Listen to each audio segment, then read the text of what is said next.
তো আজকে আমরা একটা ইলেকট্রোম্যাগনেটিক ইন্ডাকশন থেকে প্রবলেম করবো। প্রবলেমটাতে কী বলা হয়েছে, একটা ওয়্যার আছে, ওয়্যারটার রেডিয়াস হচ্ছে 3 সেন্টিমিটার, আর ওয়্যারটার রেজিস্ট্যান্স হচ্ছে 5 ওহম। ওয়্যারটা আছে এক্স ওয়াই প্লেন। এইবার এই ওয়্যারের মধ্যে একটা ম্যাগনেটিক ফিল্ড দেওয়া হচ্ছে। ম্যাগনেটিক ফিল্ডটা কীভাবে আসছে, পেজের নিচ থেকে পেজের ওপরের দিকে আসছে, তার মানে out of the plane of the paper আসছে ম্যাগনেটিক ফিল্ডটা। ম্যাগনেটিক ফিল্ডটা টাইমের সাথে সাথে চেঞ্জও হচ্ছে। কীভাবে চেঞ্জ হচ্ছে সেটা দেওয়া আছে, B not cos 2π/ft। B নটটা হচ্ছে তাহলে ম্যাক্সিমাম ভ্যালু ম্যাগনেটিক ফিল্ডটার ম্যাক্সিমাম ভ্যালু দেওয়া আছে 3 টেসলা, আর এফ যেটা সেটাও দেওয়া হয়েছে 0.5 হার্জ। এবার জানতে চাইছে যে t=0.5 সেকেন্ডে এই যে লুপটা, এই লুপটার মধ্যে দিয়ে কারেন্টটা কোন দিকে যাবে, ক্লকওয়াইজ নাকি অ্যান্টি ক্লকওয়াইজ।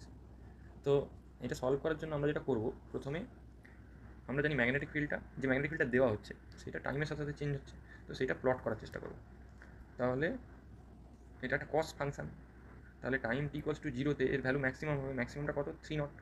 তাহলে 3 থেকে শুরু করে -3-এ গিয়ে আবার +3-এ ফিরে আসবে। এরকমভাবে চলতে থাকবে ম্যাগনেটিক ফিল্ডের টাইমের সাথে সাথে চেঞ্জ। এবার আমাকে জানতে চাইছে 0.5 সেকেন্ডে ইন্ডিউস কারেন্টটা কোন দিকে হবে। তার মানে 0.5 সেকেন্ডে ম্যাগনেটিক ফিল্ড যেটা দেওয়া আছে সেটা কেমন হচ্ছিল, সেটার ভ্যালু অ্যাকচুয়ালি 0, এইখানে দেখা যাচ্ছে। কিন্তু যদি 0.5 সেকেন্ডের জাস্ট একটু আগে থেকে আমরা দেখি, তাহলে ম্যাগনেটিক ফিল্ডটা কম ছিল। তার মানে ভেতরের ম্যাগনেটিক ফিল্ডটা যদি কমে, তাহলে এই ওয়্যারটা সেটাতে বাধা দেবে। তার মানে ওয়্যারটা যে ম্যাগনেটিক ফিল্ড তৈরি করবে, যে ইনডিউসড ম্যাগনেটিক ফিল্ড তৈরি করবে, সেইটা যেদিকে ম্যাগনেটিক ফিল্ডটা ছিল সেই দিকেই তৈরি হবে। তাহলেই তো ম্যাগনেটিক ফিল্ডের যে কমে যাওয়াটা সেটা রোধ হবে। তার জন্য ইনডিউসড যে ম্যাগনেটিক ফিল্ডটা সেটাও হবে পেপারের নিচের দিক থেকে ওপরের দিকে তৈরি হবে। আর সেটা তৈরি করতে গেলে কারেন্টকে অ্যান্টি ক্লকওয়াইজ হতে হবে। কারণ আমরা যদি রাইট হ্যান্ড থাম্ব রুল দিয়ে দেখি, তাহলে অ্যান্টি ক্লকওয়াইজ কারেন্টই এইরকম একটা লুপের মধ্যে প্লাস জেড অ্যাক্সিসের দিকে ইনডিউসড ম্যাগনেটিক ফিল্ড তৈরি করতে পারে। তো তার মানে কারেন্টের যে ডিরেকশানকে জানতে চাইছে সেটা হবে অ্যান্টি ক্লকওয়াইজ। নেক্সট পার্টে জানতে চেয়েছে যে what is the magnetic flux, what is the magnetic flux through the loop at t=2 second. মানে যখন টাইম, ম্যাগনেটিক ফিল্ডটা তো টাইমের সাথে সাথে চেঞ্জ হচ্ছে, যখন টাইম =2 সেকেন্ড, তখন এই যে ওয়্যারটা এর মধ্য দিয়ে ম্যাগনেটিক ফ্লাক্স কত হবে সেটা জানতে চেয়েছে। তো সেটা যদি আমাকে করতে হয়, আমরা জানি ফ্লাক্সের ডেফিনেশন কি, যে ওই লুপটার মধ্যে দিয়ে যে ম্যাগনেটিক ফিল্ডটা আছে, যদি আমরা লুপটাকে ছোটো ছোটো এরিয়াতে ভাগ করি, তাহলে প্রত্যেকটা এরিয়ার মধ্যে যে ম্যাগনেটিক ফিল্ড আছে আর সেই যে এরিয়াটা, সেইটাকে আমরা প্রথমে গুণ করব, তারপর ওই সমস্ত এরিয়াগুলোকে যোগ করে দিলে, মানে সারফেস ইন্টিগ্রাল করলে আমরা টোটাল ফ্লাক্স পেয়ে যাবো।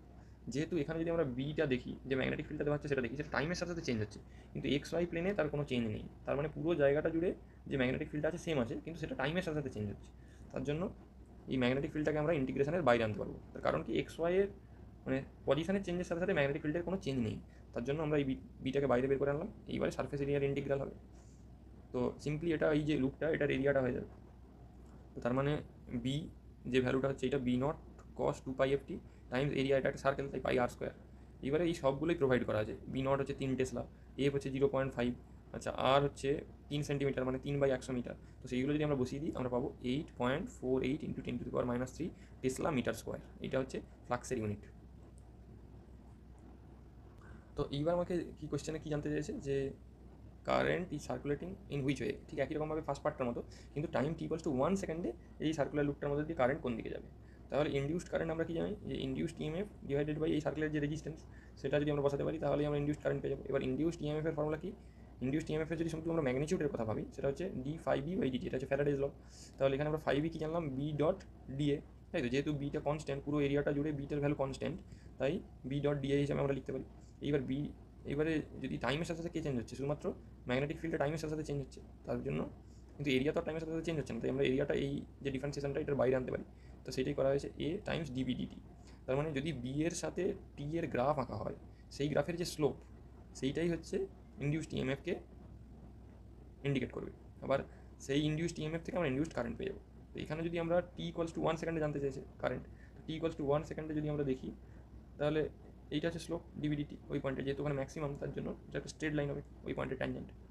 তার মানে dB/dt ভ্যালুটা হয়ে যাবে 0। তার মানে ইনডিউসড ইএমএফ এর ভ্যালু হয়ে যাবে 0। তাই ইনডিউসড ইএমএফ এর ভ্যালু যদি 0 হয়, তাহলে 0/r মানে হচ্ছে 0।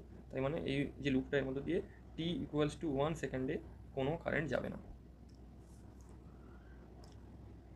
আচ্ছা, লাস্ট পার্টে কী বলছে, যে calculate the magnitude of the circulating current at t=0.8 second. তাহলে কারেন্টের ম্যাগনিটিউড চেয়েছে অ্যাট t=0.8 সেকেন্ডে। তো সেটা আমরা কী করে পাবো, একই রকমভাবে আমরা জানি কারেন্ট যদি আমাকে বের করতে হয়, induced EMF divided by resistance করতে হবে, তাহলে আমাকে ইএমএফটা বের করতে হবে। তো ইএমএফ এর ভ্যালু কি, ফ্যারাডেজ ল থেকে ম্যাগনিটিউড আমরা জানি d∅b/dt, আবার